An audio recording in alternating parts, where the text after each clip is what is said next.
नमस्कार दोस्तों, जैसा कि आप लोगों को पता है कि हम टेक्नीशियन ग्रेड 3 के जिसके एग्ज़ाम हाल ही में दिसंबर 2024 में हुआ था, उनके जो मैथ के प्रश्न हैं, इम्पॉर्टेंट क्वेश्चन हैं, उन सबको डिस्कस कर रहे हैं, जिससे कि आने वाले एग्ज़ाम जैसे कि आरआरबी, एनटीपीसी है, ग्रुप डी है और भी अदर एग्ज़ाम होते हैं, जिससे उनमें आपकी मदद हो सके। उसी उद्देश्य के साथ हम ये वीडियो बना रहे हैं। यदि आपने पुरानी वीडियो नहीं देखी तो मैंने प्लेलिस्ट बना दी है, आप हमारे चैनल में विजिट करके आप उन अदर्स वीडियो को भी देख सकते हैं। दोस्तों, हम इन जो डिस्कस कर रहे हैं इन प्रश्नों को, हम वो एग्ज़ाम अप्रोच के साथ करते हैं जब हम एग्ज़ाम हॉल में बैठते हैं और क्वेश्चन को पढ़ने के बाद जो हमारे माइंड में जो मेथड आती है प्रश्न को पढ़ने के बाद, उन्हीं मेथड के साथ हम इन प्रश्नों को सॉल्व करेंगे, और जिससे कि आप अपनी रणनीति को और सशक्त कर सकें, अच्छे से बना सकें और स्ट्रेटजी बना सकें कि किस तरह के प्रश्न एग्ज़ाम में आते हैं। चलिए दोस्तों, पहले क्वेश्चन की तरफ चलते हैं। और यदि आप लोगों ने हमारा चैनल सब्सक्राइब नहीं किया तो प्लीज़ चैनल को सब्सक्राइब कर लीजिएगा। दोस्तों, पहला प्रश्न है कि 11 और 90 के बीच में ऐसी कितनी संख्याएं हैं जो कि 7 से विभाज्य हैं, यानी कि 7 से पूरी तरह भाग चली जाती हैं। तो इन प्रश्नों में दोस्तों हमको करना क्या होता है कि जो भी बड़ी संख्या दी रहती है, जैसे कि इसमें 90 दिया है, ठीक है ना, 90 तक के बीच में हमको बताना है कि 11 से 90 के बीच में। तो हम सबसे पहले दोस्तों 90 लिखेंगे और जिससे भाग देना है, जिसको अपन को चेक करना है कि किससे पूर्णतः भाग जा रही है, तो उस संख्या को 90 जो भी बड़ी संख्या होगी उससे भाग देंगे। तो ये देखना है कि ये कितने बार में पूरी तरह भाग जाता है। तो हम देखेंगे दोस्तों कि 12 सत्ते 84, यानी कि 12 बार में ये पूरी तरह भाग चला जाएगा। 6 रिमेनिंग बचेगा, लेकिन रिमेनिंग से हमको कोई मतलब नहीं है, ये देखना है कि कितने बार में पूरी तरह से भाग जाता है। तो 12 बार में ये पूरी तरह से भाग जाएगा। लेकिन दोस्तों हमको ये भी देखना है कि 11 से 90 के बीच में हमको संख्या बताना है। लेकिन इस 12 में दोस्तों जो 11 से पहले एक 7 संख्या जो आती है, 7 नंबर, वो भी इसमें काउंट होती है। तो हमें एक संख्या माइनस करनी पड़ती है, क्योंकि 11 से 90 के बीच में बताना है। तो 12 में से एक माइनस करके दोस्तों हमारे पास आएगा 11, यानी कि 11 ऐसी संख्याएँ हैं जो कि 11 से 90 के बीच में 7 से विभाज्य होती हैं। तो इस तरह से हमारा आंसर हो जाएगा ऑप्शन ए, ठीक है ना। अगले प्रश्न की तरफ चलते हैं दोस्तों। अगला प्रश्न दिया हुआ है कि 96 को 2 भागों में इस प्रकार विभाजित कीजिए कि पहला का 7वां भाग और दूसरे का 9वां भाग बराबर है, तो बड़ा भाग ज्ञात कीजिए। दोस्तों, सबसे पहले 96 लिखना है। 96 में पहला भाग मान लीजिए कि x है, तो दूसरा भाग जो हो जाएगा वो 96 माइनस x हो जाएगा, ठीक है ना। तो इसमें बोला है कि पहले का 7वां भाग, यानी कि x का जो 7वां भाग होगा वो दूसरे के 9वें भाग के बराबर होगा, यानी ये जो इक्वेशन होगी वो एक दूसरे के बराबर होगी। जब हम इनका तिर्यक गुणा करेंगे दोस्तों तो हमारे पास आएगा 9x, और इसको यहाँ लेके जाएंगे तो 796 माइनस x। इस इक्वेशन को सॉल्व करेंगे दोस्तों। 7 का गुणा अंदर करेंगे, 7 छंग 42 की 2 हाथ की 4, 7 नाम 63 और 4 67 माइनस 7x। इस 7x को इस साइड लेके आएंगे, प्लस में हो जाएगा, तो ये हो जाएगा 16x बराबर 672। हम इसको 16 से काट देंगे दोस्तों। 16 चौको 64 और बचा 3, 3 और 2 32, 16 दूनी 32, यानी कि जो पहली संख्या है दोस्तों x का मान 42 आ गया। यानी कि 96 को हम पहली संख्या जो है वो 42 में टूटेगी, जो दूसरी संख्या वो होगी वो 96, यानी 96 माइनस 42 होगी।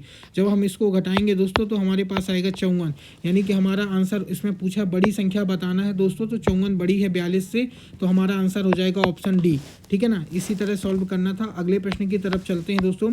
अगला प्रश्न दिया गया है कि 2 मेज और 3 कुर्सियों का मूल्य 540 रुपये है, जबकि 2 मेज और 1 कुर्सी का मूल्य 470 है। 2 मेज और 2 कुर्सियों का मूल्य में कितना अंतर होगा। दोस्तों, इस प्रश्न को जो प्रश्न बोलता जा रहा है हम उसको फॉलो करेंगे। प्रश्न में लिखा है दोस्तों कि 2 मेज और 3 कुर्सी का जो मूल्य है वो 540 रुपये है। यहाँ पे सी जो है दोस्तों वो चेयर है और एम मतलब मेज, ठीक है ना। 540 है और 2 मेज और एक कुर्सी का मूल्य जो है वो 470 रुपये है। इन दोनों इक्वेशन को दोस्तों हम माइनस कर देंगे, यानी घटा देंगे। तो जब इस घटाएंगे दोस्तों तो ये 2m से कैंसिल हो जाएगा। 3c में से 1c जाएगा तो बचेगा 2c, और 540 में से 470 घटाएंगे तो हमारे पास आएगा 70। यहाँ से c की वैल्यू निकल आई दोस्तों 35 रुपये, यानी कि एक चेयर की कीमत है 35 रुपये, ठीक है ना। हम जब इस इक्वेशन में 2m प्लस सी बराबर 470 में पुट करेंगे m की वैल्यू, c की वैल्यू, तो हमारे पास निकल कर आएगा दोस्तों बराबर 470, ठीक है ना। 2m बराबर हो जाएगा दोस्तों 435। तो ठीक है ना। 2m की वैल्यू आ गई 435, ठीक है। हमसे पूछा है कि दो कुर्सी और दो मेज और दो कुर्सियों का अंतर, यानी कि जो पूछा हमसे 2m माइनस 2c की वैल्यू पूछा है।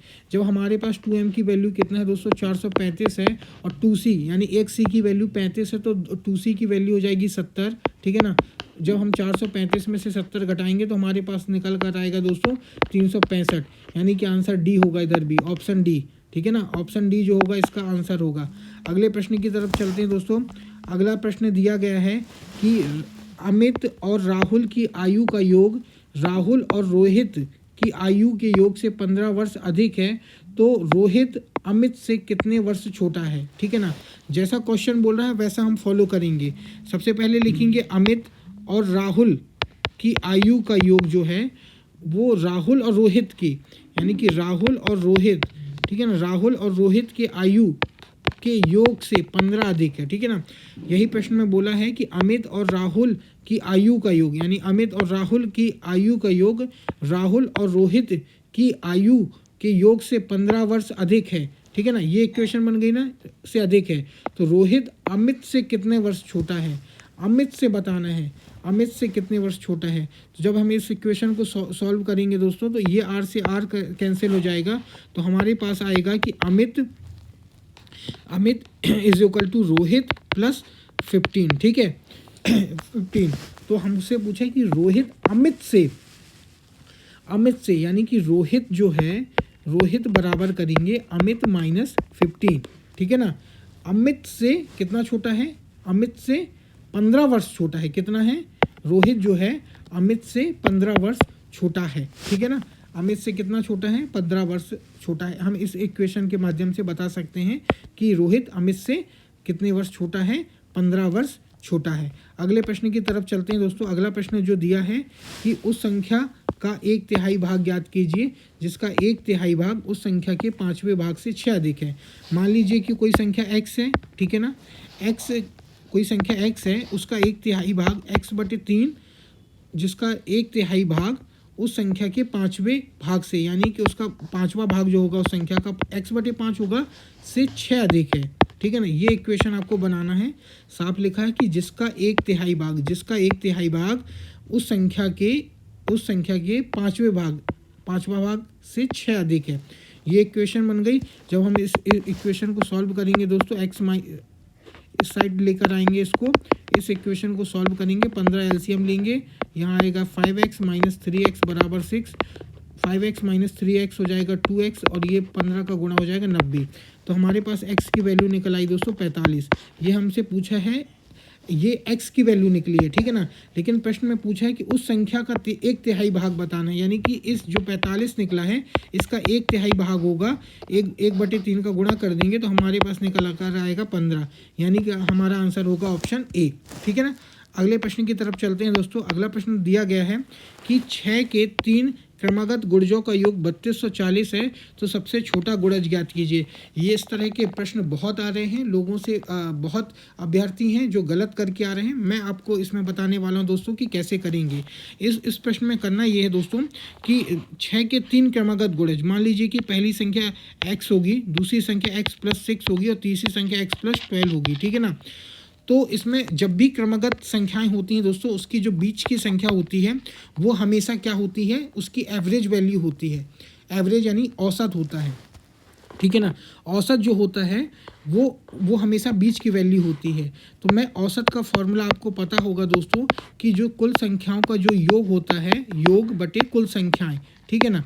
यहाँ पे जो योग है दोस्तों 3240 है, और जो संख्याएं 3 हैं तो 3 से भाग देंगे तो हमारे पास निकल कर आएगा 1080, ठीक है ना। यानी कि ये जो है x+6 की वैल्यू जो निकल कर आई दोस्तों हमारे पास 1080 निकल गई, क्योंकि औसत ये है 1080, लेकिन इस जो हमने इक्वेशन बनाई है उसमें x+6 औसत निकल कर आ रहा है। तो इन दोनों औसतों को बराबर करेंगे तो हमारे पास x जो निकल कर आएगा 1074 निकल कर आएगा। यानी कि जो दोस्तों जो पहली संख्या होगी वो 1074 होगी, दूसरी 1080 होगी, और तीसरी जो होगी वो 1088 होगी। सॉरी 6 अंक है ना, सॉरी। जो तीसरी संख्या होगी 1086 होगी। ठीक है, तो हमसे पूछा है कि सबसे छोटा गुणज बताना है, तो ये होगा आंसर 1074 यानी कि ऑप्शन ए। यदि हमसे बड़ा पूछता दोस्तों तो 1086 होता। ठीक है ना, ये ऑप्शन बी होता। अगले प्रश्न की तरफ चलते हैं दोस्तों। अगला प्रश्न जो दिया है, दो धनात्मक संख्याओं के वर्गों का योग 145 है, तो उनमें से एक संख्या का वर्गमूल 3 है, तो दूसरी संख्या बताना है। मान लीजिए कि पहली संख्या x है और दूसरी संख्या y है। ठीक है ना, इसमें बोला है कि दो संख्याओं का वर्गों का योग, यानी कि पहली संख्या के वर्ग और दूसरी संख्या के वर्गों का योग 145 है, ये हो गया। ठीक है ना, अब ये बोल रहा है कि उनमें से एक संख्या का वर्गमूल 3 है, यानी मान लीजिए कि x है, x का जो वर्गमूल है वो 3 है। हम स्क्वायर करेंगे तो ये x हो जाएगा, यहाँ 9 निकल कर आ जाएगा, यानी कि जो एक संख्या है वो 9 होगी। x की वैल्यू जब हम 9 मान लेंगे तो यहाँ पुट करेंगे तो यहाँ हो जाएगा 81 प्लस वाई स्क्वायर बराबर 145। हम 81 को यहाँ लेकर जाएंगे दोस्तों, तो हमारे पास माइनस हो जाएगा। 145 में से 81 माइनस करेंगे तो आएगा 64, यानी कि वाई स्क्वायर की वैल्यू 64 है, तो वाई की वैल्यू निकल कर आएगी 8, यानी कि जो पहली संख्या दोस्तों होगी 9 और दूसरी संख्या होगी 8। तो इसमें पूछा है कि दूसरी संख्या बताना है, तो वो होगी 8, ऑप्शन डी। ठीक है ना, क्योंकि पहली संख्या ऑलरेडी 9 आ गई थी, निकाल लिए थे, तो हमारे पास दूसरी संख्या जो होगी वो 8 होगी। अगले प्रश्न की तरफ चलते हैं दोस्तों। अगला प्रश्न दिया गया है कि दोस्तों इस तरह के 3 प्रश्न आए हैं। अभी तक मैंने 3 प्रश्न मेरे को मिल चुके हैं, मैंने इस वीडियो में वो तीनों प्रश्न लेकर आया हूँ। इसीलिए मैं आपके पास यहाँ से जो 1 से 100 तक की जितनी भी अभाज्य संख्याएं होती हैं, 1 से 100 के बीच में जितनी भी अभाज्य संख्याएं होती हैं, मैंने वो उन अभाज्य संख्याओं को यहाँ पर लिख लिया है। इस प्रश्न में दिया गया था दोस्तों कि 1 से 50 के बीच में कितनी अभाज्य संख्याएं हैं।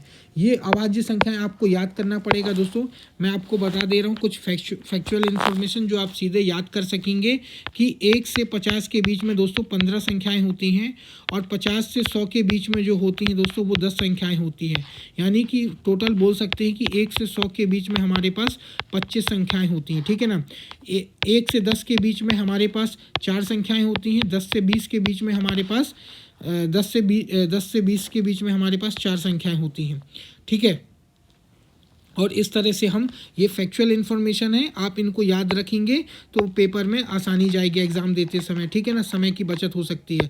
और इस टेबल को आप याद कर लीजिएगा दोस्तों, जो कि आने वाले एग्ज़ाम में आपको बहुत हेल्प करने वाली है। इसी तरह के 3 प्रश्न आए हैं, मैंने इसी PDF में आपको, इसी वीडियो में आपको आगे डिस्कस करने वाला हूँ दोस्तों। प्रश्न में दिया गया था कि 1 से 50 के बीच कितनी संख्याएँ हैं, तो मैंने आपको बता दिया है कि 15 संख्याएँ होती हैं। ठीक है ना, आप यहाँ काउंट भी कर सकते हैं, जो कि 50 तक आप गिनेंगे, यानी कि 47 तक गिनेंगे तो आपको 15 संख्याएं मिल जाएंगी। अगले प्रश्न की तरफ चलते हैं दोस्तों। इसमें लिखा है कि प्रथम 5 अभाज्य संख्याओं का योग क्या होगा। ये जो प्रथम 5 अभाज्य संख्या होती है, पहली संख्या होती है 2, दूसरी 3, तीसरी 5, चौथी 7 और पाँचवीं 11। जब हम इनको जोड़ेंगे दोस्तों, 11 7 18, 5 23, 3 26, 2 28, यानी कि हमारा आंसर होगा ऑप्शन डी। ठीक है ना, आप इनको याद कर लेंगे दोस्तों तो बहुत हेल्प होने वाली है, मैं बार बार बोल रहा हूँ। ठीक है, अगले प्रश्न की तरफ चलते हैं। अगले प्रश्न की तरफ चलते हैं दोस्तों। ये भी उसी तरह का प्रश्न है कि 1 से 30 के बीच कितनी अभाज्य संख्याएं हैं। मैंने बताया था दोस्तों कि 1 से 10 के बीच में 4 अभाज्य संख्याएं होती हैं, 10 से 20 के बीच में 4 अभाज्य संख्याएं होती हैं। ठीक है ना, यानी कि 8 तो वैसे भी हो गई। इसके बाद हम देखेंगे दोस्तों, 20 के बाद देखेंगे, 20 के बाद होगी 23 होगी और 29 होगी, यानी कि हमारे पास 2 और संख्याएं जुड़ जाएंगी, यानी कि 2 संख्याएं और जुड़ जाएंगी। टोटल हमारे पास 1 से 30 के बीच में कितनी संख्याएं होंगी, 10 संख्याएं होंगी। तो दोस्तों इस तरह से हमने 10 इंपॉर्टेंट क्वेश्चन लिए थे इस वीडियो में। आगे और भी वीडियो बनाएंगे जिसमें और भी मैथ के जो टेक्नीशियन ग्रेड 3 में आए थे उन प्रश्नों को डिस्कस करेंगे। उम्मीद करूंगा दोस्तों कि हमारी ये वीडियो, हमारा ये प्रयास आपको अच्छा लगा। यदि आपको अच्छा लगा है तो प्लीज़ चैनल को सब्सक्राइब करिए और वीडियो को शेयर करिए ज़्यादा से ज़्यादा लोगों के लिए। धन्यवाद।